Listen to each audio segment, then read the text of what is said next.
him on all courts. I mean, he's really upset our order. He's sort of disregarded our order.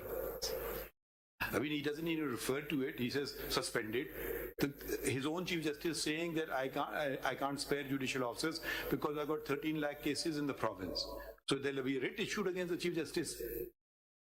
No. Can't be. Sorry, this is not on. What's the possibility? Could you just assist us? I mean, there was an earlier order, and the entire election is being, there was a direction that 8th February ko hoga, and Supreme Court has passed orders that no step would be taken to derail. Yes.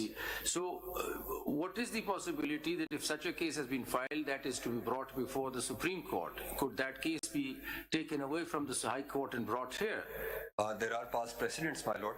So that it is heard at one place for the entire country? Yes. But why should we give a relief to a person who is a contemner? I use the word contemner because he is derailing democracy. That's right. Why should this person hold Pakistan to ransom?